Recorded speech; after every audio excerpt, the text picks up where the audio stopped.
Hoy en día los tsunamis matan a miles de personas y arrasan todo lo que encuentran en su camino. Los terremotos destruyen ciudades y pueblos enteros. Y los huracanes asolan amplias regiones, dejando tras de sí cientos de muertos y miles de desplazados. Los desastres naturales han existido desde el momento en que la Tierra existe. Pero ¿es posible que esas catástrofes naturales puedan borrar cualquier vestigio de nuestra existencia, incluyendo el arte, la arquitectura y la tecnología? Las evidencias sugieren que no solo es posible, sino que ya ha ocurrido en muchas ocasiones anteriores. Es muy posible que hubiera otras antiguas civilizaciones que fueran destruidas por una gran catástrofe natural y no quedara ni rastro de ellas. Lo que hasta ahora habíamos concebido como una gradual evolución desde los primitivos cazadores-recolectores hasta las sociedades complejas parece que no fue un hecho tan sosegado. Recientemente los científicos han descubierto restos de antiguas y un día florecientes culturas, miles de años más antiguas que lo que se creía posible. ¿Pero qué les ocurrió? ¿Por qué desaparecieron? ¿Podría volver a pasar otra vez? A lo largo de la historia, los elementos se han cobrado un elevado número de vidas en todo el mundo. Es el destino final de la humanidad. ¿Será cierto que estamos destinados a desaparecer de la faz de la Tierra? Y a convertirnos en otra civilización perdida.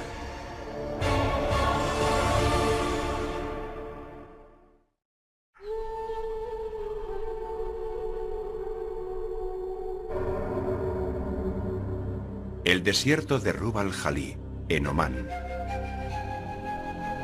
Es un inhóspito y desolado paraje de la península arábiga, y su nombre en árabe significa el cuarto vacío. Sobre sus arenas desérticas y bajo el calor abrasador, aquí tan solo moran las venenosas arañas camello, las mortíferas víboras ngariba y algunos pequeños grupos de nómadas beduinos. Sin embargo, este mismo lugar es descrito de manera muy diferente en las antiguas leyendas. Porque aquí existió hace aproximadamente 5000 años un reino legendario llamado Ubar. Un lugar de gran esplendor y riqueza, pero que según los relatos resultó destruido por Dios, debido a la maldad y corrupción de sus gentes. En diversos suras del Corán se cuenta que se desató un fuerte viento que destruyó la ciudad, porque no se conformaban con la palabra de Dios. Varios profetas intentaron devolverlos al camino de la virtud, pero ellos se negaron. Y por eso la ciudad y su civilización fueron destruidas.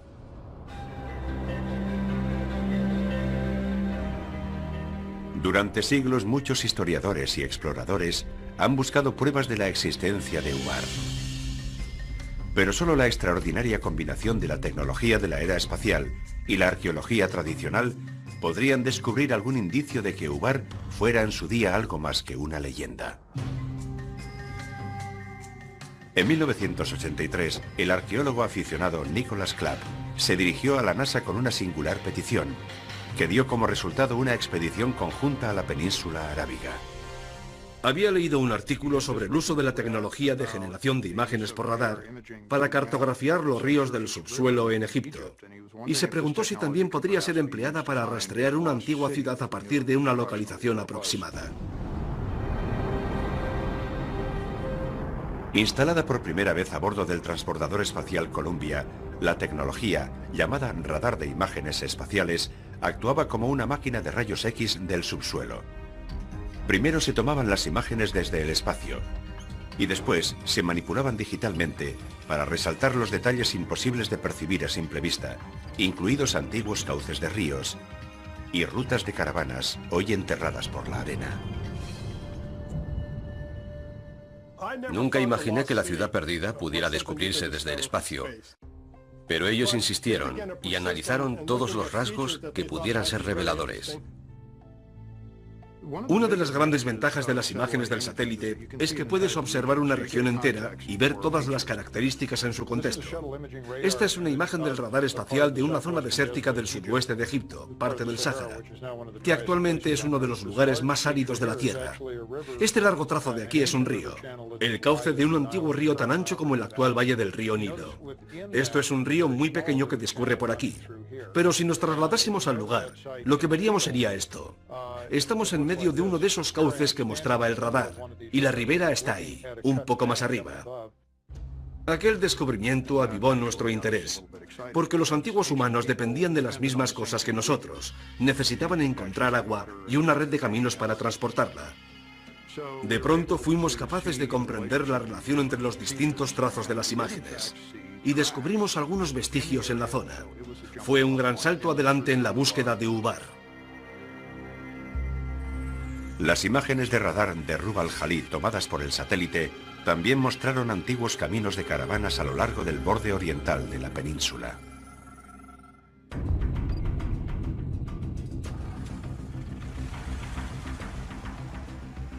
Empleamos lo que por aquel entonces era tecnología avanzada para la gente de a pie, el GPS, y lo utilizamos en combinación con los aparatos de navegación de los helicópteros para buscar la ruta que habíamos descubierto en las imágenes del satélite y seguirla a través del desierto. Fue apasionante. Decidimos aterrizar en una zona en la que había una especie de colina y a su pie un pozo de agua. Y cuando bajamos me preguntaron, ¿qué le parece este lugar?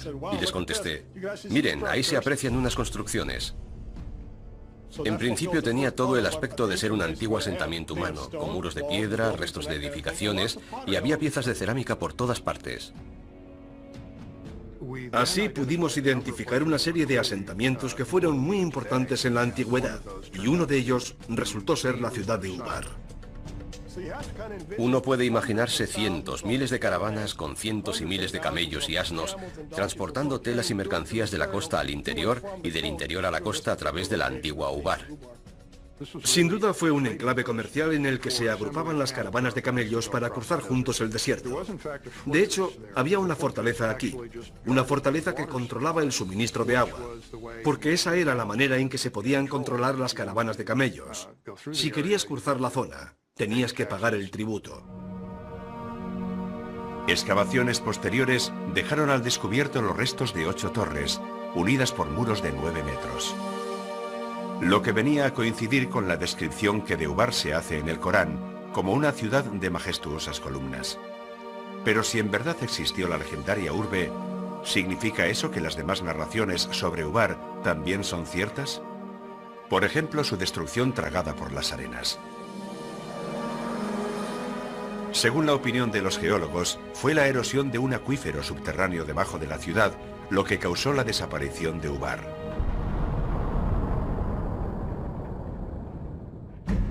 Los restos arqueológicos encontrados alrededor del yacimiento nos indican que el abastecimiento de agua fue menguando y la fortaleza se hundió en la sima que dejó el acuífero. Y la gente huyó. Algunos murieron. El mismo sorprendente destino narrado en las leyendas ancestrales. ¿Pero en verdad pudo un evento tan insólito acabar con toda una población? ¿Pudo realmente destruir todo vestigio de una cultura? ¿Una lengua? ¿Una civilización? Según la opinión de muchos arqueólogos e historiadores modernos, no solo es posible que una catástrofe natural tenga consecuencias tan devastadoras, sino que además es muy probable. Sabemos muy poco acerca de la historia relativamente reciente, apenas si nos remontamos a 3, 4 o 5.000 años atrás. Pero desde la última glaciación, todo ha cambiado. Incluso las civilizaciones humanas, las organizaciones y las comunidades humanas anteriores, desaparecieron por completo. Las primeras culturas, sobre todo aquellas que no conocieron la escritura, caen en su mayoría en el olvido. Evidentemente no queda ninguna constancia histórica de ellas, y los únicos indicios posibles son los arqueológicos. Pero eso requiere que un arqueólogo descubra algo que pudieron dejar atrás y que a partir de ello reconstruya su historia. Durante décadas, los científicos han creído que los seres humanos existen desde hace aproximadamente 200.000 años. Y lo que llamamos civilización surgió hace apenas unos pocos miles de años. Sin embargo, nuevos descubrimientos ponen constantemente en cuestión lo poco que sabemos acerca de nuestra propia historia. Según la opinión más extendida, la civilización empieza cuando surgen las primeras ciudades y se inventa la escritura.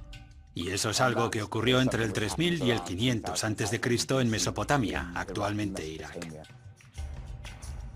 Fue entonces cuando algunas tribus o grupos de individuos pasaron de ser cazadores-recolectores a formar sociedades agrícolas. Empezaron a cultivar su propio alimento y una vez que lo consiguieron se establecieron permanentemente en un lugar. A partir de ese momento de asentamiento de los seres humanos surge el concepto de civilización.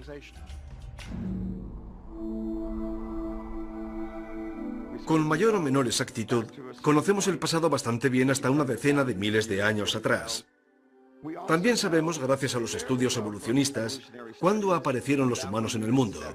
Pero ese hueco entre la aparición de los humanos y el surgimiento de las civilizaciones que conocemos es demasiado grande. Sería muy interesante saber cuándo comienza verdaderamente la civilización.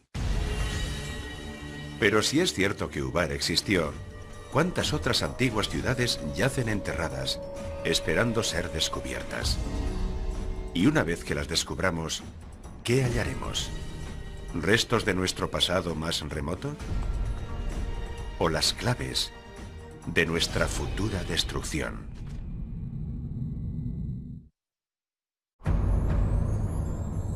Sanliurfa, este de Turquía, 1994. En lo alto de una loma, el arado de un granjero kurdo se detuvo de golpe al tropezar con una gran piedra rectangular medio enterrada. Durante días intentó desenterrar y sacar de allí aquel pesado objeto, cuando de pronto hizo un descubrimiento inesperado. El granjero se dio cuenta de que la roca tenía grabadas extrañas formas en su superficie. El hallazgo no tardó en atraer a multitud de equipos de arqueólogos internacionales al yacimiento. Tras una cuidadosa excavación, aparecieron una serie de enormes bloques de piedra megalíticos. Y sobre su superficie, asombrosamente bien conservadas, las tallas en relieve de animales, jabalíes, zorros, vacas y algunos pájaros, no todos propios de la región. Son unas tallas magníficas, muy hermosas. Algunos de los leones son ciertamente asombrosos. Está claro que es un lugar especial. Pero lo más increíble era que el yacimiento llamado Göbekli Tepe, la colina del ombligo en turco, tenía 11.000 años de antigüedad. 5.000 años anterior a cualquier otro asentamiento conocido comparable. Göbekli Tepe es un elemento transformador. Para los arqueólogos significa que debemos ampliar y expandir nuestra definición de civilización para incluirlo en ella. Göbekli Tepe nos cogió a todos por sorpresa. Nunca habíamos visto algo así. Mostraba un alto grado de sofisticación. Es un descubrimiento asombroso para el periodo tan temprano al que pertenece. Göbekli Tepe es extraordinario. Es 7.000 años más antiguo que las grandes pirámides. Si antes pensábamos, ¿cómo podían poseer una tecnología y un conocimiento así los egipcios en un estadio tan prematuro de la humanidad? Mucho me temo que en adelante tendremos que replantearnos totalmente esas ideas, porque Göbekli Tepe es 7.000 años anterior. Muy recientemente, las imágenes de radar del yacimiento nos han ayudado a descubrir un enorme complejo que comprende más de 20 grandes estructuras ovales, cada una de las cuales se compone de unas columnas megalíticas talladas en forma de T, junto con 4 pilares de piedra caliza unidos entre sí por muros de piedra de casi 2 metros, y colocados en círculos que van de 9 a 30 metros de diámetro. Es obvio que hubo un gran trabajo de planificación. Fue planeado, se movilizó mano de obra para hacerlo y se erigió para mantenerlo como lugar de culto durante un largo periodo de tiempo. Las piedras pesan entre 15 y 20 toneladas la mayoría, aunque algunas pueden llegar a pesar hasta 40 y 60 toneladas. La organización que tuvo que acompañar a un proyecto así es absolutamente asombrosa.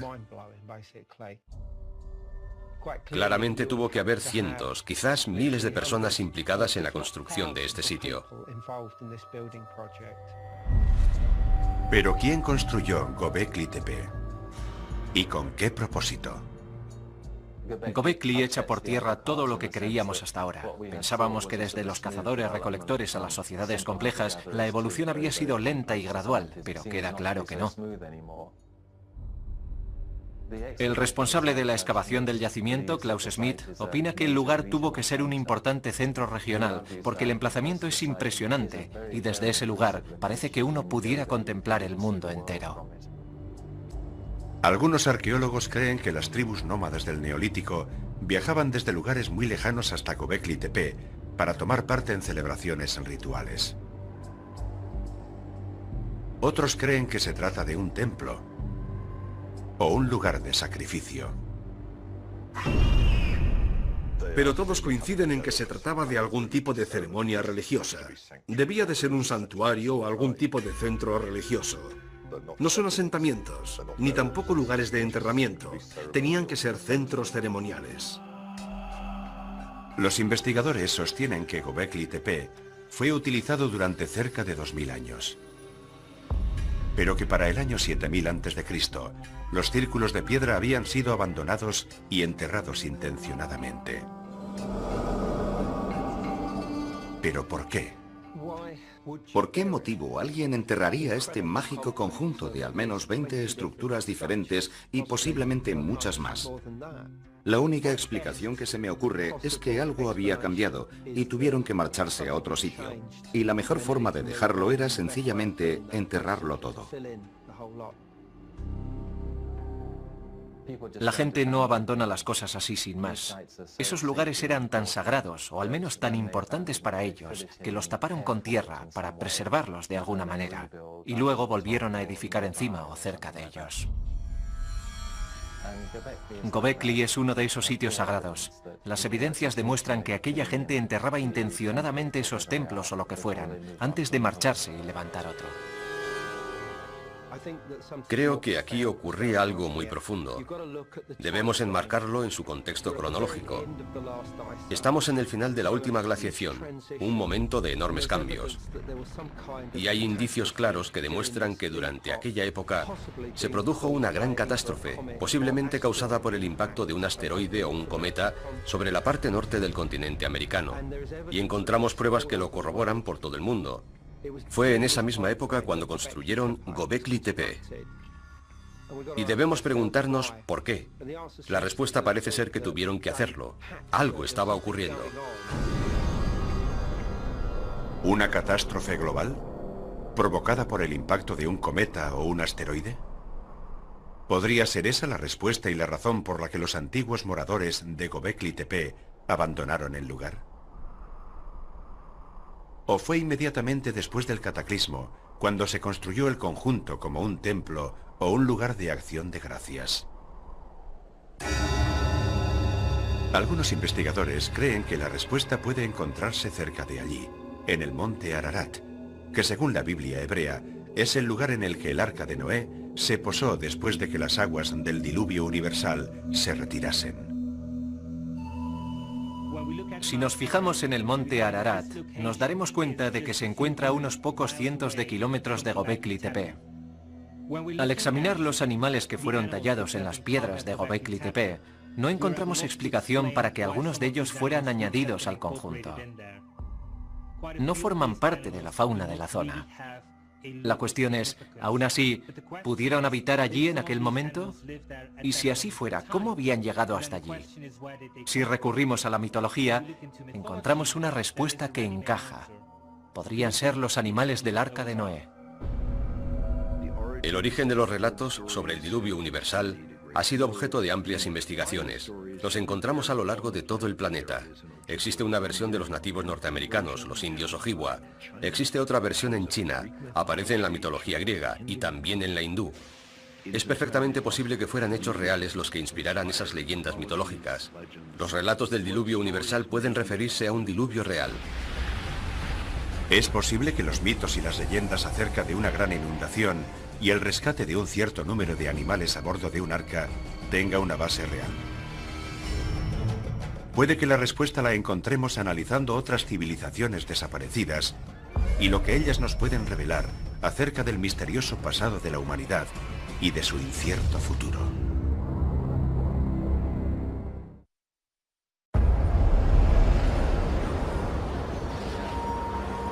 ...26 de diciembre de 2004... Sumatra, Indonesia. Un colosal seísmo de fuerza 9,1 sacude el fondo del Océano Índico a cientos de millas mar adentro y genera un tsunami devastador. En pocos minutos perecen 230.000 personas y más de 2 millones se quedan sin hogar.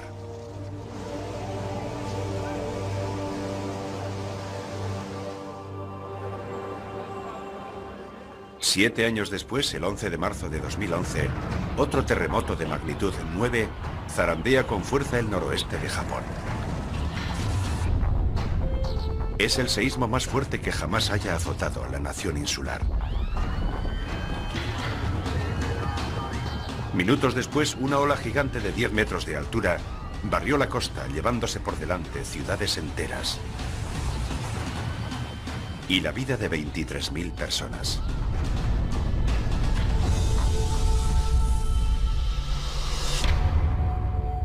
Sin embargo, si las ciudades modernas, concebidas y diseñadas para resistir el embate de los desastres naturales, pueden ser destruidas en apenas unos minutos, quizá pudieron sufrir el mismo destino otras civilizaciones hoy desaparecidas.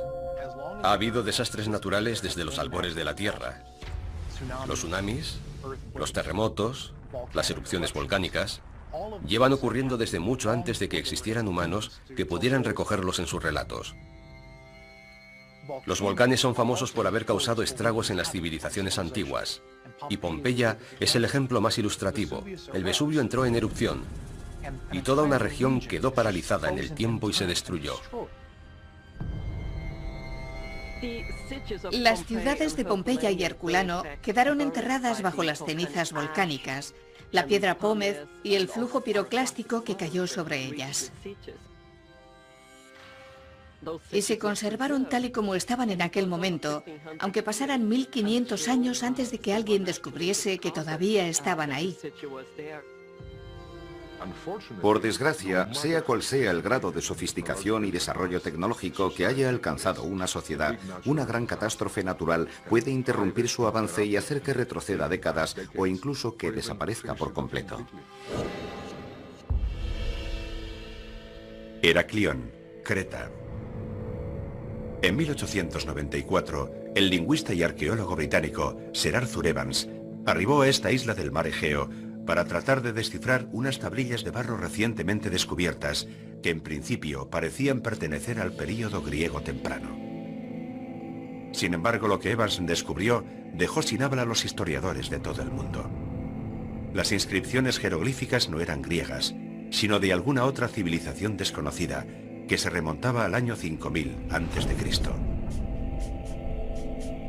3 años después, el mismo Evans lideró una expedición que desenterró lo que vendría a llamarse el Palacio de Knossos.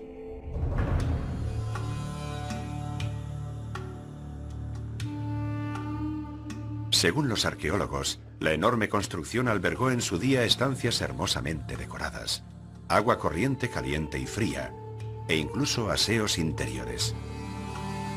A aquellos que levantaron el palacio, Evans los denominó minoicos, en honor a Minos, el mítico rey de Creta. La civilización minoica era la superpotencia del Mediterráneo oriental en la Edad de Bronce. Poseían una gran flota y comerciaban con todos los pueblos de las orillas del Mediterráneo. La civilización minoica de Creta fue una sociedad que empezó a erigir una serie de elaborados palacios con patios para las ceremonias y pinturas y frescos y una elaborada arquitectura. En la actualidad consideramos que los minoicos fueron la primera gran potencia del Mediterráneo. Su reinado se extendió desde el 2500 hasta el 1600 a.C.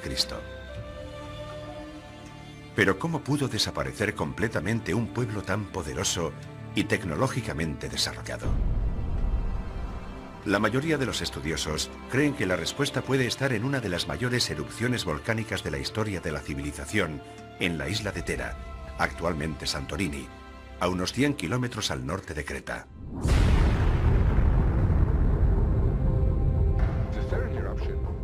La erupción de Tera se produjo en 2 o 3 fases durante un periodo de unos días o unas pocas semanas.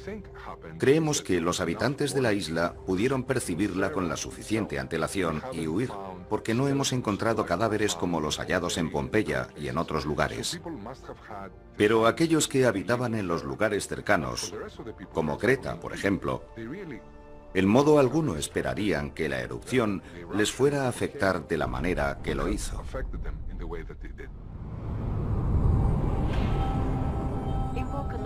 En vulcanología, las erupciones se clasifican en diferentes tipos. Desde las erupciones suaves, que se limitan principalmente al flujo de lava, hasta las erupciones plinianas, e incluso las ultraplinianas, si son muy grandes. La erupción de Tera fue una erupción pliniana o ultrapliniana, una explosión terrible que debió volar gran parte de la isla. El cielo se oscureció y las nubes volcánicas se extendieron y arrojaron sobre el suelo las cenizas que han sido halladas en lugares tan distantes como Rodas y el suroeste de Turquía. En otras direcciones, la señal de alarma de la erupción serían las explosiones que se oirían a mucha distancia.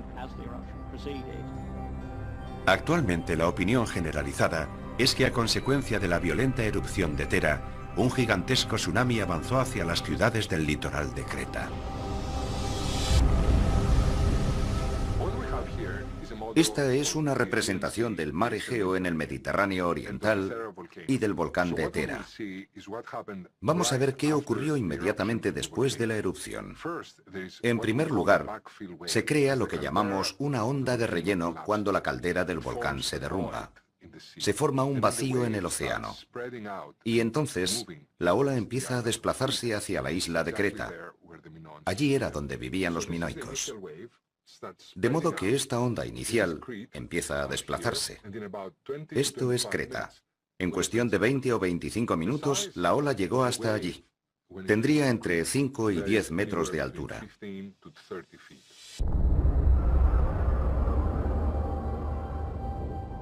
Para comprender mejor qué pudo suponer eso para los minoicos, veamos qué sucedió en Japón en marzo de 2011. Un gigantesco tsunami. Las consecuencias de su devastación todavía son perceptibles en la sociedad japonesa.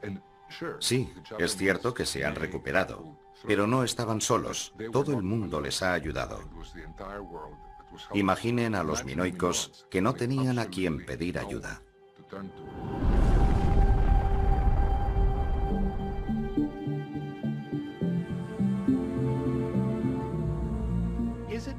¿Es factible que una civilización haya existido y desaparecido y que venga otra civilización e ignore por completo que hubo otra civilización anterior? Es una hipótesis fascinante que da pie a una gran dosis de especulación y a que mucha gente se plantee si en la Tierra pudo haber una civilización anterior que precediera a todas las posteriores. Pero eso no lo sabemos. Si un volcán activo es capaz de hacer desaparecer por completo cualquier vestigio de una civilización anterior, ¿podría una actividad volcánica similar tener las mismas fatales consecuencias en la actualidad? Los vulcanólogos afirman que sí, y han mostrado su preocupación por la posibilidad de que una catástrofe similar se produzca en la costa este de Estados Unidos. En las Islas Canarias, en las proximidades de la isla de La Palma, existen algunas fallas geológicas y un seísmo podría provocar que una gran porción de la isla se deslizase al mar. Si lo hiciera, provocaría una ola gigantesca. El derrumbe del volcán Cumbre Vieja de la isla de La Palma del archipiélago de las Islas Canarias provocaría enormes daños a lo largo de 20.000 kilómetros de costa, desde allí hasta Terranova y hasta la costa este de los Estados Unidos, el Caribe y el norte de Brasil. Los modelos sugieren que cuando las olas alcancen la costa norteamericana tendrán entre 10 y 20 metros de altura. O sea, del mismo tamaño que las olas que vimos en Sumatra en 2004 después del terremoto y que más recientemente observamos en Japón, tras el seísmo de 2011. Pero un desastre natural, como una erupción volcánica, un terremoto o una ola gigante, ¿podrían borrar todo rastro de nuestra civilización? Y hacerla desaparecer por completo hasta el punto de provocar que la historia de la humanidad cambie por siglos? Puede que la clave esté en un antiguo cementerio lleno de oro, en una ciudad costera del Mar Negro.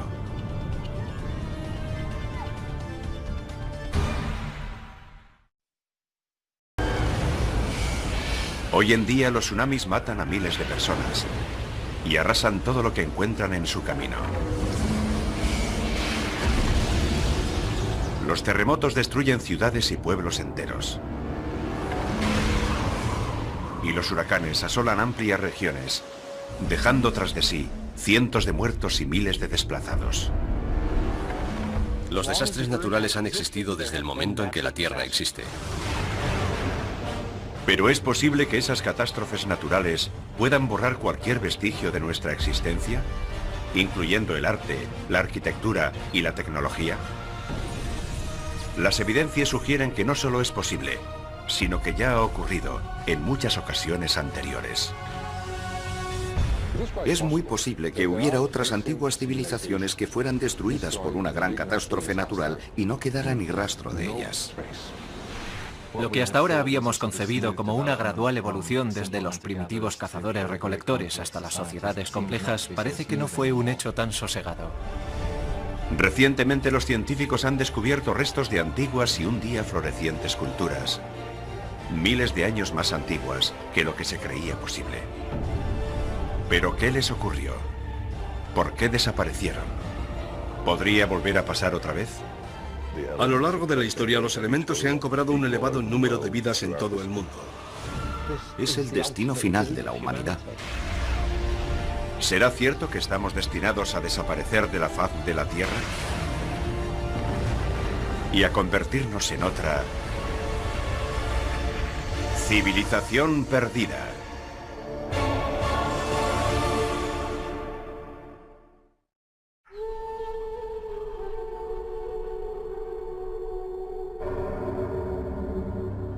El desierto de Rub al-Khali, en Omán.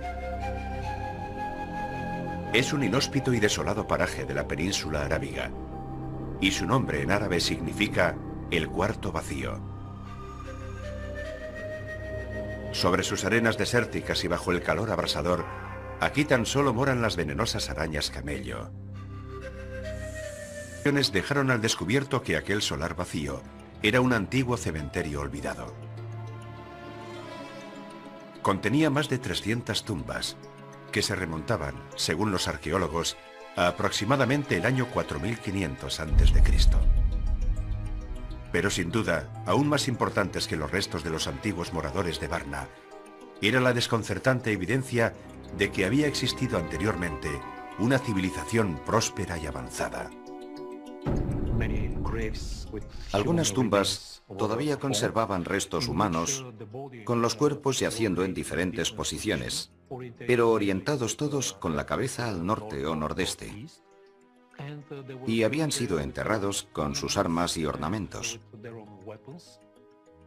Había muchos objetos, ciertamente extraordinarios, y encontrarlos todos juntos en un cementerio demuestra que algo muy importante estaba ocurriendo en la zona de Varna.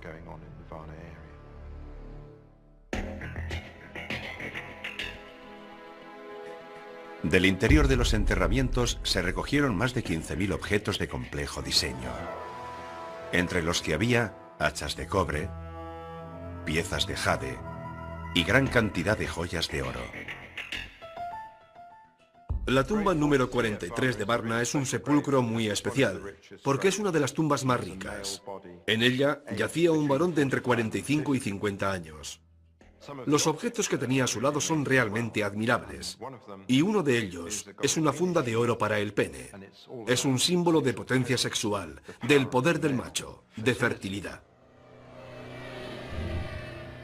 Tenía eso en un lado, y al otro lado, este símbolo de poder, la maza de oro.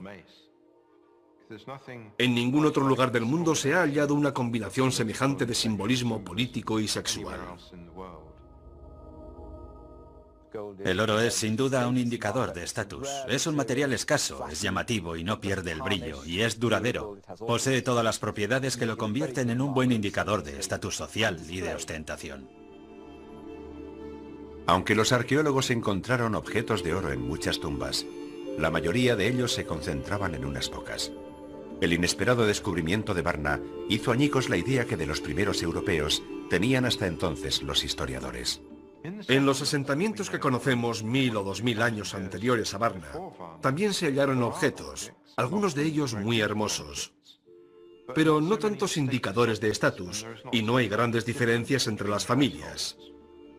En Varna, 8 tumbas acumulan la mayoría de la riqueza sobre un total de 300, lo cual es una concentración significativa.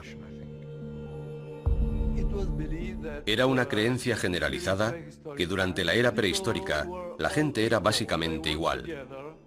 Trabajaban juntos, compartían todo lo que recogían y no había diferencias sociales de ninguna clase. Al parecer, eran como nosotros. Apreciaban el valor del oro y las joyas, y poseían muchas herramientas útiles. De modo que no eran muy distintos a nosotros, se parecían mucho. Los vestigios sugieren que Varna era una especie de centro para los mercaderes prehistóricos que ya transportaban armas de cobre a lugares tan remotos como Francia y España, 1500 años antes que otros núcleos similares en Mesopotamia. Varna guarda también estrecha relación con las armaduras, el oficio de la guerra y las batallas, porque en esas tumbas encontramos un gran número de armas, hachas de guerra, puntas de lanzas y puntas de flechas. Queda claro que el poder siempre ha estado ligado a la guerra. Antes de Varna, por supuesto que teníamos noticias de algunas sociedades complejas que ahora sabemos que datan de la Edad del Bronce. El descubrimiento de Stonehenge demostró que allí también habitaba una sociedad compleja, pero es que Varna es por lo menos 3000 años anterior a Stonehenge. El desarrollo de la civilización es una larga historia, y creíamos que sus hitos estaban en Egipto, Mesopotamia y Creta. Pero Varna fue anterior a todos ellos. El amanecer de la civilización europea empezó en este preciso lugar. Bajo esta tierra, la historia guardó sus secretos durante miles de años. No sé lo que hubiese ocurrido de no haber encontrado Varna. Y lo hemos tenido todo bajo nuestros propios pies. Pero cómo desapareció la población de Varna hacia el año 4100 a.C. sigue siendo un misterio. Está probado que en algún momento del quinto milenio, probablemente alrededor del 4200 a.C., el clima de la Tierra cambió drásticamente.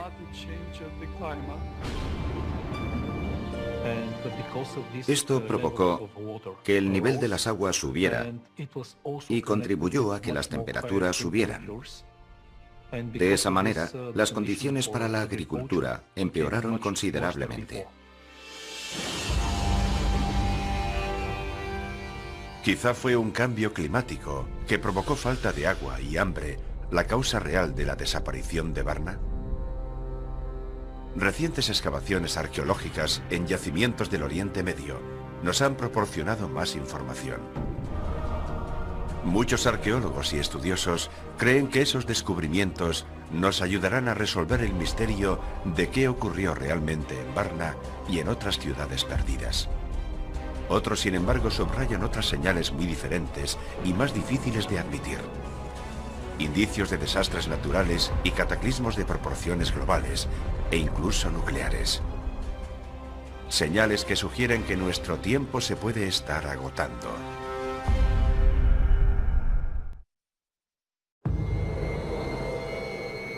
Tel Hamukar, al nordeste de Siria. 12 kilómetros al norte de la frontera con Irak. A principios del año 2000, un equipo arqueológico del Instituto Oriental de la Universidad de Chicago hizo un sorprendente anuncio. Habían descubierto las ruinas de una civilización con una antigüedad de más de 6.000 años.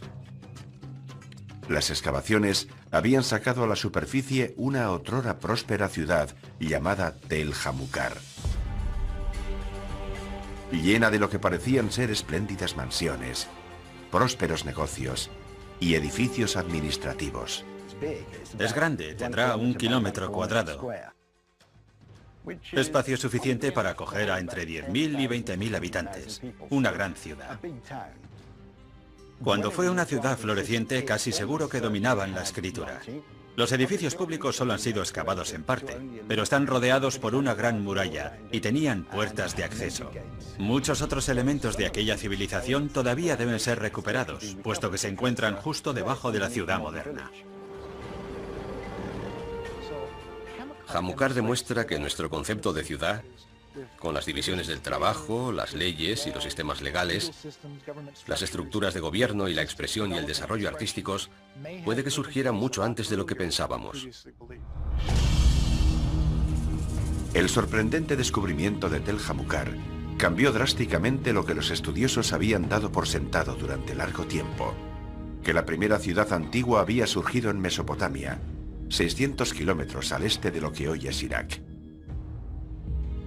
Pero si Tel Hamukar fue una ciudad tan grande y próspera, ¿por qué desapareció de pronto? Hacia el año 3500 a.C., más o menos, tuvieron un mal día.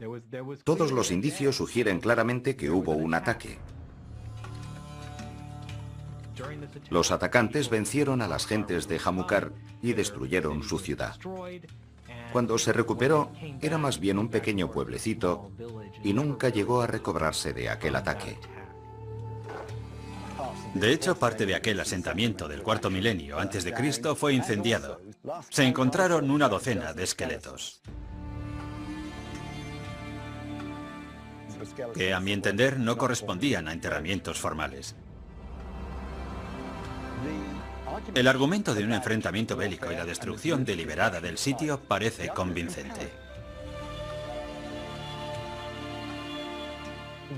La guerra, en la época en la que Hamukar fue destruida, consistía fundamentalmente en el enfrentamiento cuerpo a cuerpo.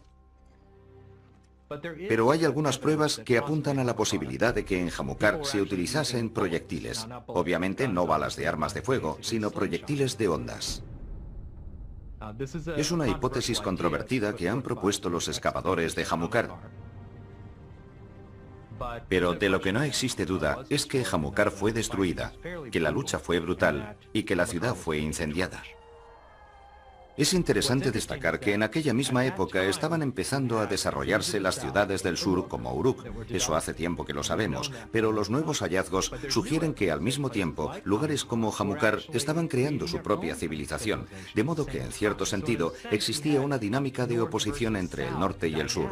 Por eso, la destrucción de Hamukar pudo significar la sentencia de muerte para aquellos pueblos del norte que estaban tratando de crear su propio sistema de vida, pero que al final fueron vencidos por los pueblos del sur, lo que cambió la historia.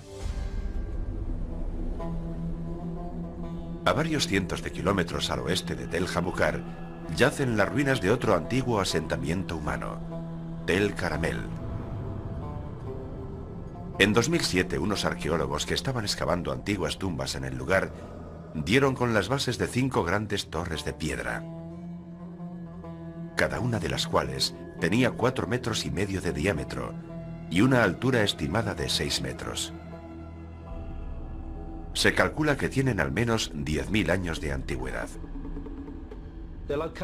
Están en el norte de Siria, no muy lejos de Göbekli Tepe, y es evidente que en ambos casos se trata de la misma cultura.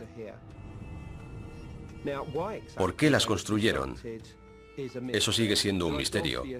La respuesta más probable es que tendrían una finalidad defensiva, puesto que en aquel tiempo también había depredadores, fueran animales o humanos. La verdadera cuestión es, ¿para qué las utilizaban? ¿Formaban parte de una fortificación? ¿Eran torres de vigilancia? ¿O tenían alguna otra finalidad? No lo sabemos. Tel Caramel, al noroeste de Siria, es un lugar importante porque nos proporciona la primera evidencia de construcciones de piedra permanentes construidas por un grupo humano que se anticipa en 2000 años a las estructuras permanentes más antiguas que conocíamos, las de la ciudad de Jericó. Caramel demuestra claramente que debemos desechar la idea de que hubo un único proceso que desembocó en el Neolítico. Puedo citar muchos otros lugares en los que culturas locales muy diferentes parecen haber alcanzado un alto grado de desarrollo, cada una en sus propios términos y todas muy diferentes unas de otras. Eso no denota un proceso único, es evidente, sino muchos procesos distintos, de los que algunos tienen éxito y otros no. La mayoría de los investigadores creen que Tel Caramel y Tel Jamukar fueron destruidas por ejércitos invasores provenientes del sur de Mesopotamia. Los conflictos eran endémicos en el mundo antiguo. Y no se trata de escaramuzas ni enfrentamientos rivales, sino de guerras cuyo objetivo es agrandar las ciudades y capturar más territorios, más ciudades subordinadas y más gente a la que cobrar tributos. ¿Pero acaso las guerras territoriales fueron la única razón de que aquellas antaño grandes ciudades antiguas fuesen destruidas? Hace poco se ha propuesto una nueva hipótesis, mucho más audaz. Quizá Tel Caramel y Tel Jamukar fueron víctimas de una gigantesca explosión nuclear espontánea. En 1972, unos científicos descubrieron en Gabón, África, indicios de que pudiera haberse producido un suceso nuclear semejante en las profundidades de una mina de uranio. Fue descubierto gracias al conocimiento que hemos desarrollado de los subproductos derivados de los reactores nucleares. Midiendo la cantidad que hay de un residuo concreto, podemos fechar su antigüedad y descubrir que tiene 2000 millones de años de antigüedad. El Sol es un reactor nuclear que nos da la vida. Pero la cuestión es, ¿pudo haber uno también en la Tierra? En los años 50 se hicieron algunas predicciones sobre qué componentes serían necesarios para que hubiera un reactor nuclear natural en algún lugar del núcleo de la Tierra. El uranio 235 es nuestra fuente principal de combustible para los reactores de fisión, y es relativamente común. De hecho, es más abundante que el oro. Por eso, en la escala de los elementos importantes y necesarios es bastante común y se puede extraer de las minas. Para que se desencadene una reacción nuclear, las dos cosas imprescindibles son una densidad suficiente de uranio y algo con lo que disminuir la velocidad de los neutrones. Uno de los mejores medios para ralentizar los neutrones y facilitar una reacción en cadena es el agua. Y en esta zona en particular del oeste de África coinciden la combinación justa de suficiente agua, suficiente uranio y la densidad de uranio necesaria. He ahí un reactor nuclear. El estallido de un reactor natural provocaría un desastre de la magnitud del de Chernóbil, una emisión de radiación que afectaría a la salud de la población. Una explosión de fisión nuclear, que es lo que ocurriría con el uranio en un escenario natural, es algo que ninguno deseamos que ocurra. Si ocurriera, estallaría en el interior de la Tierra. Sería muy parecido a la erupción de un volcán. Un desastre natural. Hoy en día algunos científicos creen que una explosión nuclear de esas características habría borrado todo signo de vida a cientos, quizá miles de kilómetros a la redonda del depósito de uranio. Y si ocurrió en el oeste de África, ¿por qué no pudo suceder también en cualquier otro sitio de la Tierra? En Tel Jamukar, por ejemplo. Sabiendo que ya ocurrió en un lugar hace 2000 millones de años, es posible que haya otras bolsas y otros sitios, sobre todo bajo la corteza terrestre, en los que no hemos mirado detenidamente. No creo que mucha gente haya investigado la hipótesis de que pudieran ser varias enormes catástrofes naturales las que provocaron la desaparición de las civilizaciones. ¿Cuántas de ellas pudieron desaparecer sin que nosotros lo sepamos hace 20 o 30.000 años? Porque solo nos centramos en las civilizaciones de los últimos 5.000 años. La historia china y la de los egipcios es todo lo más lejos que podemos llegar. ¿De verdad es posible que las civilizaciones prehistóricas fueran destruidas por unas explosiones naturales catastróficas acaecidas en el interior de la Tierra? O quizá la destrucción en masa de las antiguas ciudades la provocaran otros agentes venidos de muy lejos.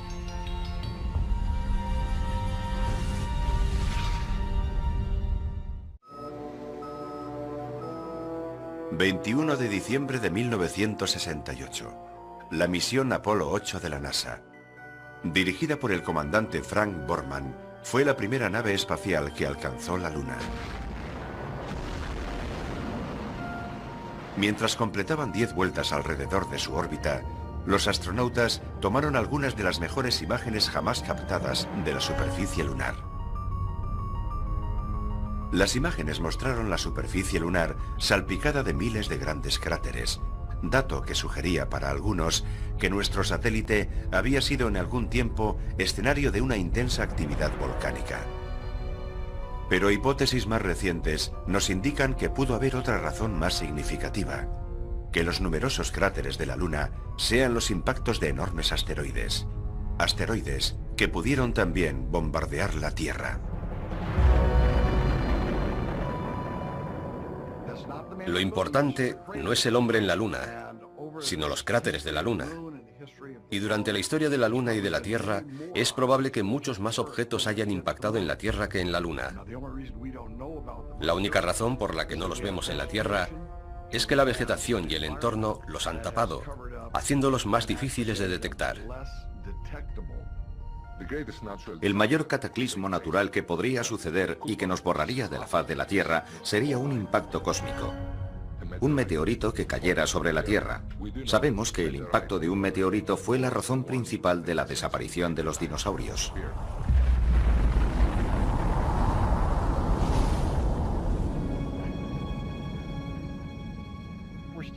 Nos encontramos en el borde del cráter del meteoro, un lugar muy conocido del norte de Arizona porque en él impactó un meteorito. Este cráter se formó hace aproximadamente 50.000 años, cuando un meteorito de unos 45 metros de diámetro se precipitó sobre nuestra atmósfera a más de 40.000 kilómetros por hora. Chocó contra la Tierra con una fuerza igual a la de 1000 bombas de Hiroshima.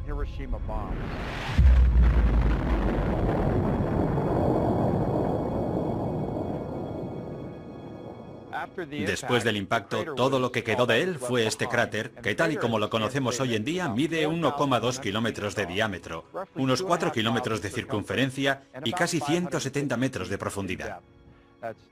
Es decir, que si metiéramos el monumento a Washington en su interior, la punta del obelisco llegaría justamente al borde del cráter. Si un episodio así aconteciera en un área densamente poblada, como Nueva York, por ejemplo,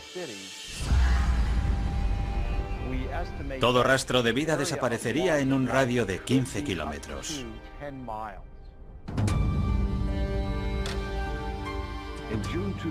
Lo que ocurrió en junio de 2002 fue un aviso para todos. Un asteroide del tamaño de un campo de fútbol cruzó entre la Tierra y la Luna, a 1/3 de la distancia a la Luna. Ni siquiera supimos que estaba ahí hasta que ya había pasado de largo. Si se hubiera precipitado en el Pacífico, el sur de California se lo habría tragado un tsunami. Un objeto de semejante poder destructivo nos pasa rozando y ni siquiera nos enteramos hasta que ya ha pasado.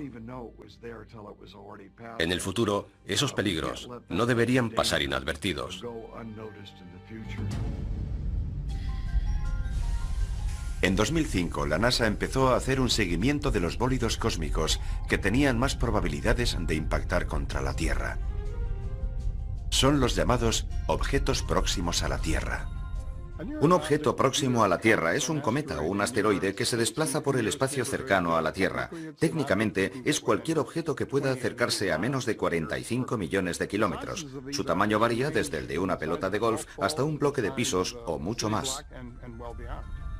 A pesar de que muchos meteoritos del tamaño de una pelota de golf impactan contra la atmósfera terrestre a diario, se desintegran incinerados en las capas altas de la atmósfera. Solo los asteroides de al menos 30 metros de diámetro tienen posibilidades de impactar contra la superficie terrestre. Uno de los impactos más recientes de un asteroide contra la Tierra con efectos destructivos se produjo el 30 de junio de 1908 en Tunguska, una remota zona de Siberia. Un objeto de entre 30 y 40 metros de diámetro entró en la atmósfera de la Tierra. La presión de la atmósfera sobre la parte frontal del pequeño asteroide era mucho mayor que la presión en la parte posterior, lo que hizo que se aplastara y explotase a unos 6.000 metros sobre la superficie.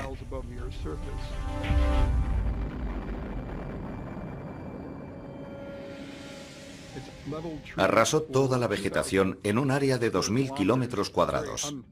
Es una región deshabitada, por lo que nadie resultó herido, aunque mató a algunos renos y derribó e incendió gran cantidad de árboles y causó grandes perjuicios en la zona. No en vano, la energía liberada fue de unos 5 megatones, unas 385 veces la bomba arrojada sobre Hiroshima.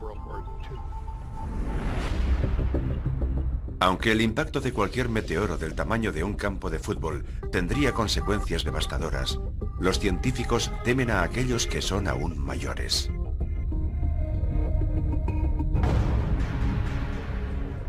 Un asteroide de 1 kilómetro o 2 o mayor, y hay cerca de 1000 de ese tamaño en el espacio cercano a la Tierra, tendría consecuencias fatales en todo el mundo.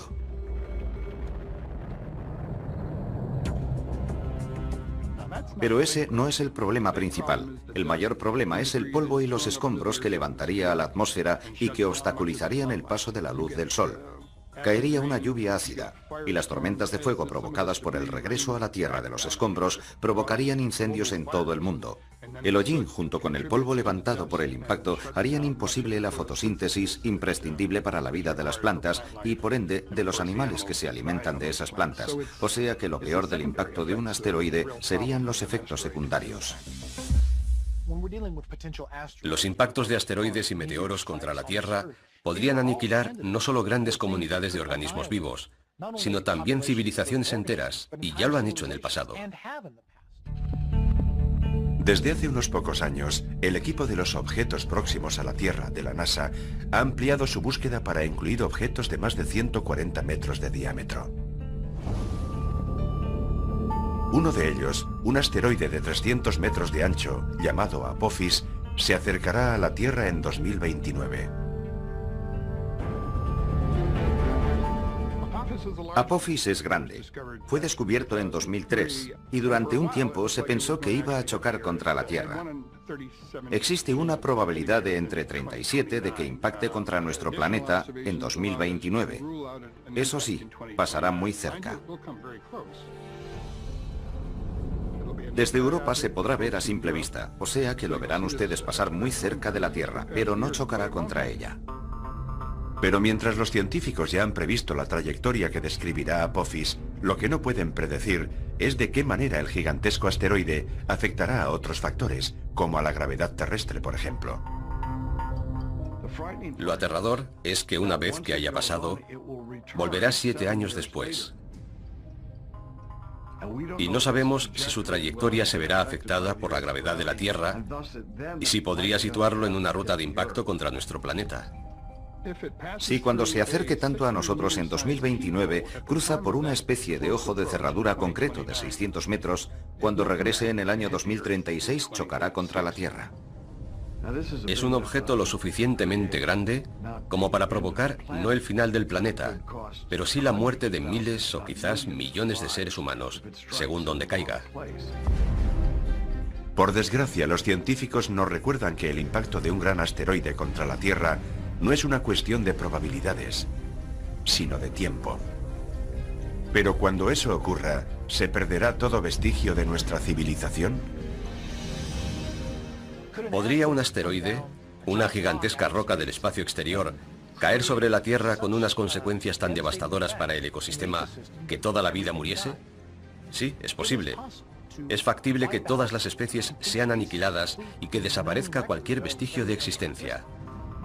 ¿Podría eso también explicar por qué otras antiguas civilizaciones fueron destruidas y casi olvidadas? Creo que es muy posible que algunas antiguas civilizaciones fueran exterminadas por un objeto cercano a la Tierra que chocara contra ella y cambiara toda la naturaleza del planeta. No somos alarmistas. Sé que dicen lo contrario de nosotros, que somos pesimistas, que decimos que el cielo se está cayendo sobre nosotros. No, no se está cayendo, pero es posible que haya algo ahí fuera dirigiéndose contra nosotros. Si nuestro planeta resultase golpeado por un meteoro durante nuestra vida, ¿podríamos hacer algo para minimizar la devastación? ¿Estamos suficientemente preparados como para evitar que se pierdan los siglos de avances tecnológicos que han llevado tan lejos a la raza humana? ¿O es que somos más vulnerables de lo que creemos?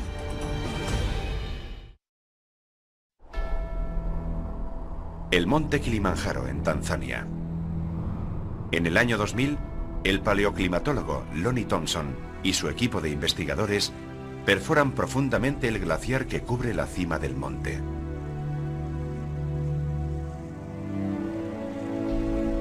Así recuperan núcleos de hielo, muestras de hielo que reflejan las condiciones y los cambios del clima, no solo durante las últimas décadas, sino desde hace decenas de miles de años. Un núcleo de hielo es una columna de hielo. Desde la superficie tomamos una serie de columnas como esta para descubrir la historia del clima y el medio ambiente en diferentes lugares del mundo. En ellas se distinguen perfectamente las capas anuales y midiendo el grosor de esas capas, somos capaces de saber cómo han evolucionado las precipitaciones a lo largo del tiempo. Registra una cronología de la composición de nuestra atmósfera que se conserva en las burbujas de aire que han quedado atrapadas en el hielo. Así, podemos remontarnos hasta más de 800.000 años atrás, midiendo cosas como el dióxido de carbono, el metano y el óxido nitroso. También hay microorganismos que quedan atrapados en el hielo. De hecho, hemos recuperado organismos que llevaban en el hielo más de 50.000 años. De modo que todo aquello que se encuentra en el aire queda archivado en el hielo. Lo que observamos es que hay periodos de calma y otros periodos en los que se producen cataclismos, y esa es la verdad de la vida en este planeta. Vamos dando tumbos de uno a otro. Las muestras, los núcleos de hielo que Thompson ha recogido en los glaciares de todo el mundo, se conservan aquí, en la Universidad Estatal de Ohio, almacenados en estos grandes congeladores. Ahora disponemos de un espacio de 7.000 metros. Aquí está la única colección del mundo de hielo del trópico. Aquí guardamos los núcleos del Kilimanjaro. También tenemos hielo de la tierra de Francisco José, en el Ártico ruso. Estas son muestras de hielo del Himalaya y del Tíbet. Y el núcleo más antiguo jamás recuperado proviene de una región montañosa perdida del oeste de China. Es de hace 750.000 años. Los núcleos de este estante provienen del altiplano Bruce Plateau, en la península antártica.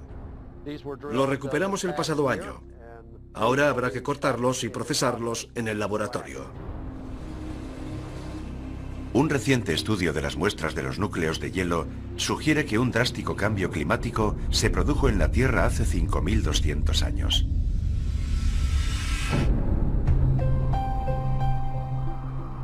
Ese cambio repentino coincidió con una época en que nuevas civilizaciones estaban emergiendo en Asia y Oriente Medio.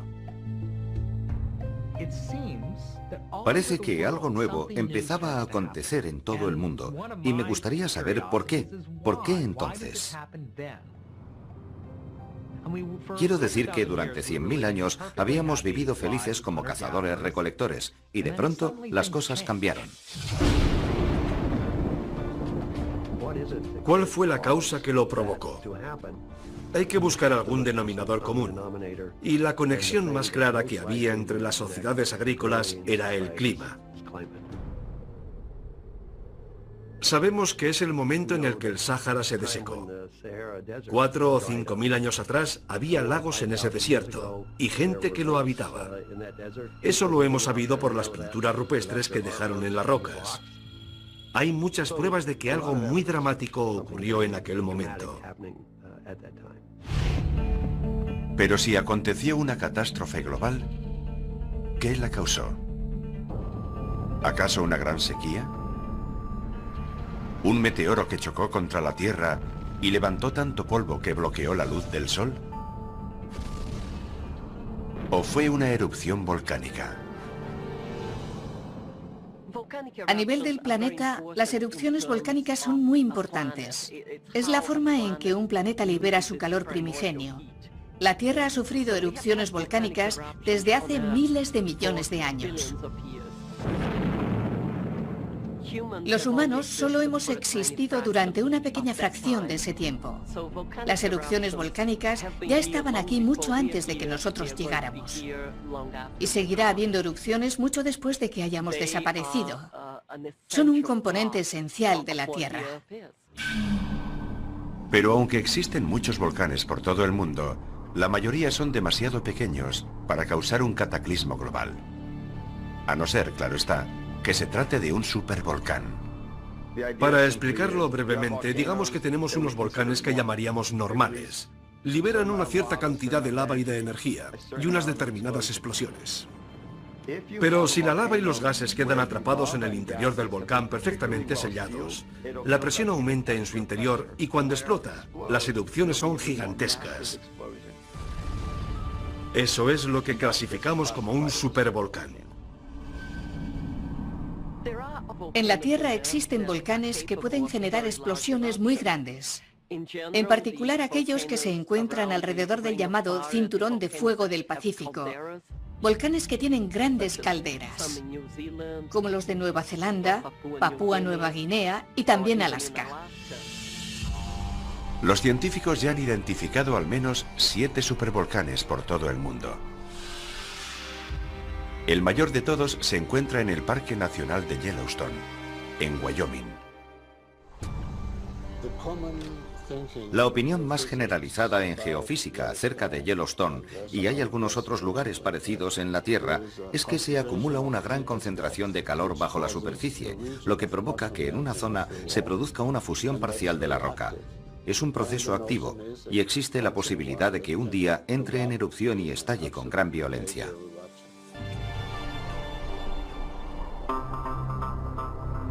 Según los científicos, en Yellowstone, la última erupción ocurrió hace 600.000 años.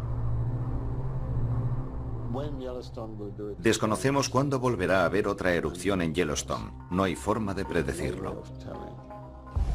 Predecir los fenómenos geológicos es algo así como predecir el tiempo. Siempre que intentes predecir cuándo va a pasar algo, tienes que contar con un amplio margen de error. Yellowstone es un volcán relativamente joven. Todas sus erupciones se han producido en los últimos 2,5 millones de años, y eso es ser joven en términos de tiempo geológico.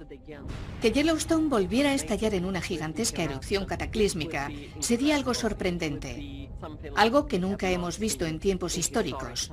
La erupción del monte Santa Elena sería una menudencia comparada con lo que podría ser la de Yellowstone. Y tendría graves consecuencias en el clima de todo el mundo. Bajaría la temperatura media del globo y arrasaría el oeste de los Estados Unidos. Todo quedaría cubierto por las cenizas. Los cultivos se perderían y los efectos durarían mucho tiempo. Sin duda tendría muy graves consecuencias para la civilización. Las cenizas y los gases venenosos emanados por una gigantesca erupción formarían una nube de polvo que se extendería por todo el mundo, bloqueando la luz solar durante largos años. En la oscuridad, las cosechas y los animales perecerían, condenando a los humanos al hambre. Si Yellowstone explotara hoy de forma espectacular, el impacto que causaría en la raza humana sería mucho mayor que en el pasado, puesto que actualmente somos muchos más. Cada mes añadimos 7 millones de individuos más a la población mundial. Es un hecho sin precedentes. Tenemos debilidades para las que no estamos preparados. La sociedad moderna es frágil, en el mismo sentido en que eran frágiles aquellas antiguas sociedades. Es decir, que la población es demasiado grande. Dependemos en gran medida del uso intensivo de los recursos. Y claro, los usamos tan intensivamente que los agotamos. Por eso muchos opinan que estamos en una típica coyuntura de colapso. Los humanos dependemos de la naturaleza, y en el mundo moderno parece que lo hayamos olvidado. Pero ahí fuera hay otras fuerzas mucho más poderosas que cualquiera de nosotros. Esas fuerzas están constantemente en acción, y ya han impactado en otras culturas y civilizaciones en el pasado. Los cataclismos mundiales pueden parecer cosa de ciencia ficción. Pero lo crean o no, muchos gobiernos y empresas se preparan ya para cuando el evento ocurra. Desgraciadamente, una gran incógnita sigue sin ser despejada. ¿Funcionarán sus planes?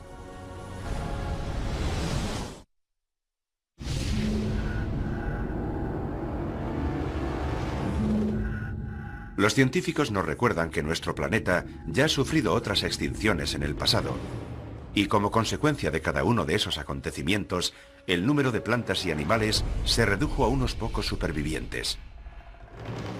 Pero si la civilización tal y como la conocemos ha llegado a su fin, ¿también desaparecerán por completo toda nuestra cultura y nuestra tecnología? A lo largo de la historia hay muchos casos de gentes de tiempos pasados que desarrollaron una tecnología y unos conocimientos que luego se perdieron.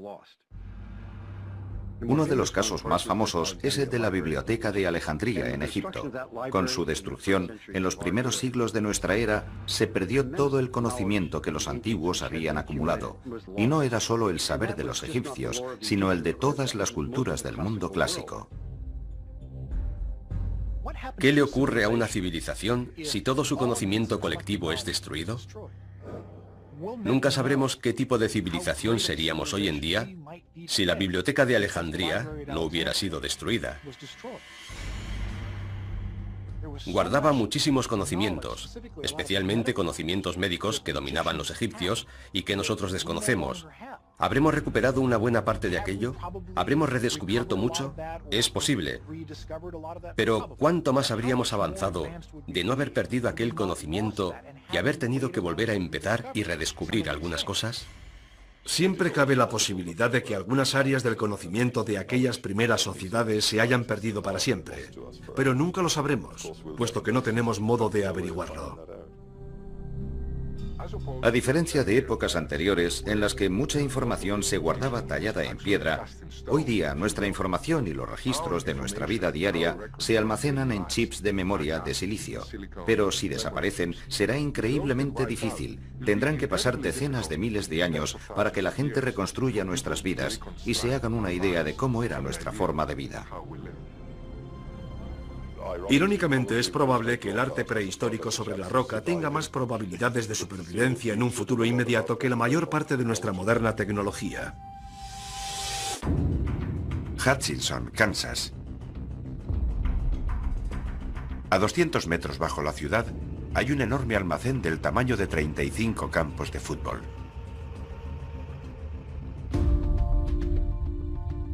En 1959, Hutchinson abrió su cámara acorazada subterránea en el interior de una mina de sal, como una forma segura de custodiar los documentos sensibles y los activos del gobierno durante la Guerra Fría. Lo llaman el almacén perpetuo, y es sin duda la cápsula del tiempo más grande del mundo. El subsuelo no es siempre el lugar más adecuado para guardar riquezas, pero posee algunas virtudes importantes. La temperatura se mantiene siempre estable y algunas reacciones químicas que provocan la descomposición dependen de las fluctuaciones de temperatura. La humedad también desempeña un papel importante. Si puedes mantenerla estable, ni demasiado alta ni demasiado baja, también actúa como un magnífico agente conservador. Por eso en los museos mantienen estables la temperatura y la humedad. Y una forma de mantenerlas inalterables sin que sea necesario un gran gasto de energía es sumergirse en el subsuelo. Y aún mejor en una mina de sal, puesto que la sal actúa como un protector natural. Por poner un ejemplo, las pieles de los animales sobre las que se escribieron los manuscritos del Mar Muerto se sumergieron en la sal del mismo mar, que actuó como un conservante natural y protegió la piel de la acción destructiva de los microbios. Esa es una de las razones por las que han llegado hasta nosotros. Entre los singulares y valiosos objetos almacenados en el depósito están las copias originales de muchas grandes películas y programas de televisión, además de importantes fotografías y documentos históricos. A una temperatura constante de 20 grados centígrados, las cuevas subterráneas reúnen las condiciones ideales para la conservación. En cualquier civilización, incluida la nuestra, si hay algo que deseas conservar, lo metes en una caja acorazada o lo guardas en una cueva, donde no está expuesto a los elementos. Las cuevas de la Europa meridional han conservado en muy buenas condiciones las pinturas y dibujos prehistóricos. Los más antiguos y elaborados los descubrieron en 1994 en el Valle de Ardèche, en Francia. Los expertos han datado las pinturas del interior de la cueva Chauvet en el año 30.000 a.C. Es una de las mejores cuevas ornamentadas de la Edad del Hielo que tenemos. Es extraordinaria. Nunca se había encontrado una de ese tamaño en toda la región. Es increíblemente valiosa. Contiene cerca de 400 pinturas y grabados de animales, hermosas representaciones de caballos, rinocerontes y osos. Una variedad de escenas impresionante.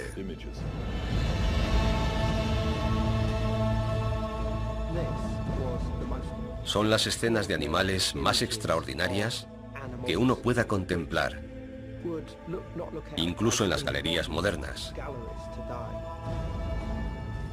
La antigüedad y la calidad de las pinturas de la cueva Chauvet han cuestionado todo lo que anteriormente sabíamos o creíamos saber acerca de la existencia humana en este planeta.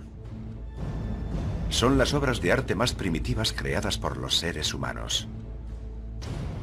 Lo más interesante de la cueva Chauvet es que en ella nos encontramos con el Homo sapiens tratando de representar ideas y pensamientos abstractos en las paredes de su cueva, mucho antes aún de que se inventara la escritura y mucho antes de la primera definición de civilización. La cuestión es ¿por qué lo hacían? ¿Acaso aquellos artistas primitivos plasmaban su arte en las paredes de piedra de las profundidades de las cavernas con la intención de preservarlo para las generaciones futuras? 30.000 años antes, ¿es posible que los únicos vestigios de nuestra existencia sean los que se conservan seguros bajo tierra? Algo que se ha tallado en piedras y permanece en un entorno adecuado puede conservarse durante miles e incluso millones de años, sobre todo si permanece enterrado bajo tierra. En una remota isla noruega, a 1.300 kilómetros al sur del Polo Norte y a 120 metros de profundidad, en el interior de una montaña arenisca, se encuentra la bóveda global de semillas de Svalbard. Se creó para salvaguardar la amplia diversidad de cultivos y plantas que nos sirven como alimento.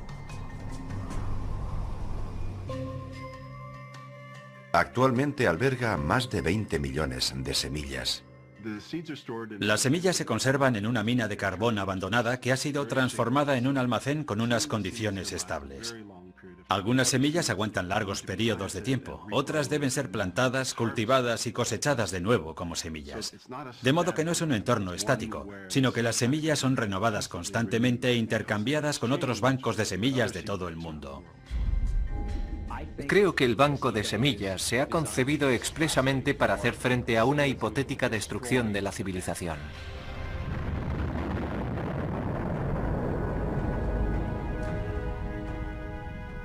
Es una forma de asegurarse de que si alguien sobrevive, si alguien es capaz de iniciar la reconstrucción, pueda disponer de todo eso. Sería fantástico. Una de las características exclusivas del ser humano es que tendemos a reflexionar sobre el pasado, sobre el presente y también sobre el futuro. Podemos imaginar qué querríamos transmitir a nuestros nietos. Esa es la motivación que impulsa a los humanos a enterrar las cosas y a ponerlas en un lugar seguro para el futuro. Es algo que preocupaba incluso a los hombres primitivos.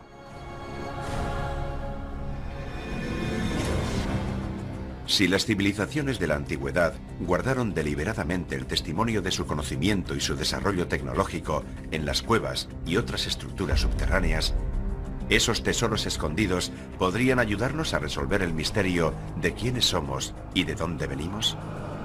Y lo que quizás sea aún más importante, señalarnos qué parte de nuestra civilización sobrevivirá en el futuro. ¿Realmente podemos desaparecer del planeta sin dejar ni rastro? La vida en el planeta Tierra, según los científicos, se formó hace aproximadamente 4.500 millones de años. Aunque la mayoría de los investigadores coinciden en que la raza humana solo ha existido durante los últimos 200.000 años. ¿Pero podrían estar equivocados? ¿Es posible que las civilizaciones humanas hayan existido sobre la faz de la Tierra desde hace cientos de miles de años y que su testimonio se haya perdido, enterrado bajo la superficie del planeta? Indudablemente es cierto que teniendo en cuenta que la prehistoria humana se mide en millones de años y que la civilización la medimos en decenas de miles de años, en medio queda un espacio en el que es fácil que algún tipo de civilización se haya perdido. Hay razones de peso para creer que en el pasado remoto hubo otras civilizaciones que sencillamente desaparecieron, sin dejar rastro.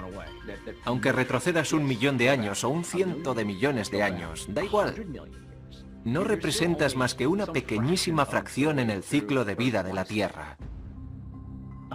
Hace 100 millones de años los dinosaurios caminaban sobre la Tierra.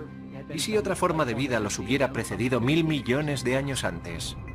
No hay forma de que lo sepamos, ni de que confirmemos lo contrario. No, y nunca lo sabremos. Si la Tierra sufriera un cataclismo global, ¿qué ocurriría con la raza humana? ¿Qué pasaría si toda nuestra civilización fuese arrasada por una erupción volcánica gigante que convirtiera la atmósfera en una nube tóxica y todos muriésemos? ¿Volveríamos a aprender a cocinar con el fuego? ¿Cuánto tiempo nos llevaría? Solo sobrevivirán los que se encuentren en lugares lejanos y resguardados. Empezarán por ser cazadores-recolectores de nuevo hasta que miles de años después vuelvan a construir una civilización. Si efectivamente algunas antiguas civilizaciones se han perdido, ¿será posible también que los restos de nuestra sociedad moderna actual terminen enterrados bajo tierra y olvidados en el tiempo? Tomemos el caso de Chernóbil, por ejemplo, para constatar con qué rapidez se han deteriorado las construcciones modernas.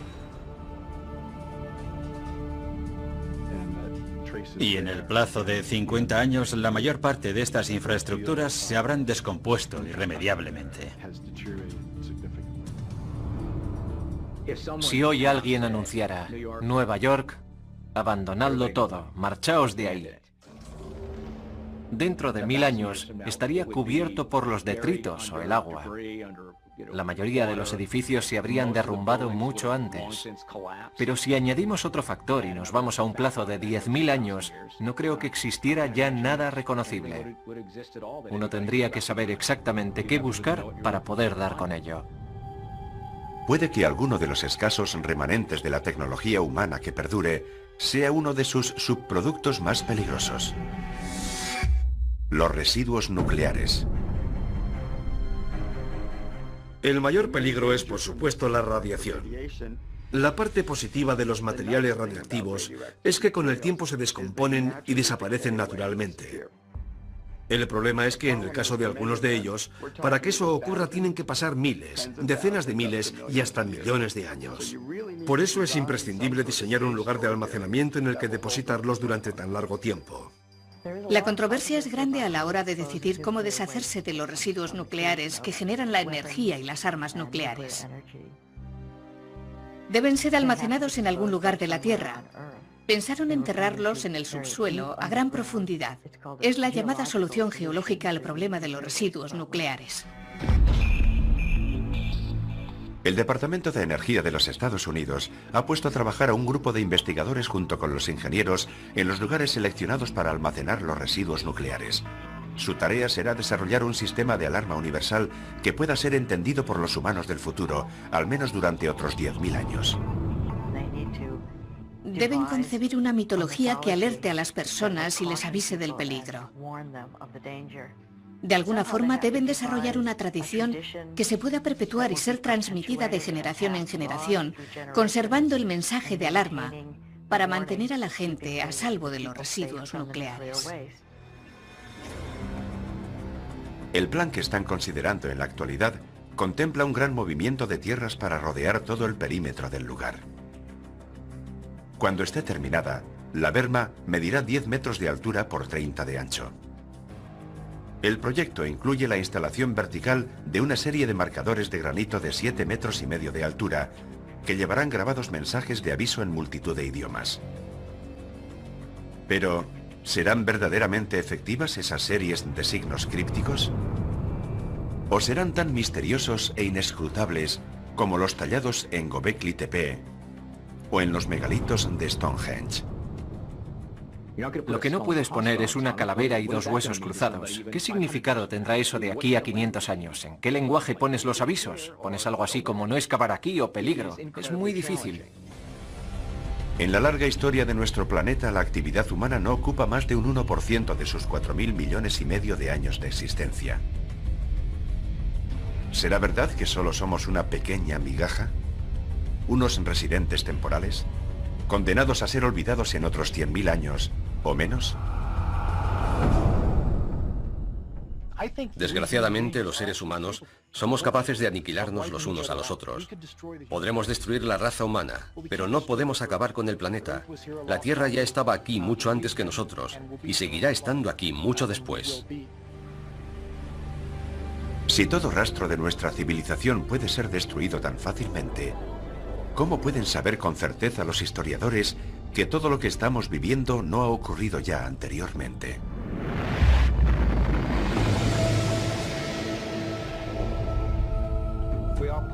Cada vez llegamos más atrás en el tiempo y creo que llegará el momento en que las pruebas, que quizás ya tenemos en nuestras manos, nos hagan darnos cuenta de que existieron otras civilizaciones anteriores. Pero por ahora somos incapaces de reconocer sus señales. El origen de las cosas cada vez se sitúa más y más atrás, ya sean las cerámicas o los asentamientos o el uso del fuego o lo que sea. No se puede fijar una fecha y decir, y antes de esto no hubo nada, porque en cualquier momento surgen otras pruebas que demuestran lo contrario. El hecho de que las civilizaciones hayan surgido en más de una ocasión y de que hayan sido arrasadas por algún cataclismo y hayan vuelto a nacer, debería servirnos para extraer algunas enseñanzas. Lo cierto es que un verdadero estudioso reconocerá sin dudarlo que cuanta más información tenemos, más nos damos cuenta de que no sabemos nada del mundo. Cuando lo piensas, los testimonios escritos que nos han llegado desde el pasado remoto son tan escasos que no sabemos casi nada. ¿Es tan misteriosa realmente la historia de la humanidad? ¿O hay señales que aún permanecen ocultas, esperando a ser descubiertas? Cuando las encontremos, ¿prestaremos atención a sus posibles avisos de alarma? ¿O las ignoraremos y nos convertiremos en otra civilización perdida?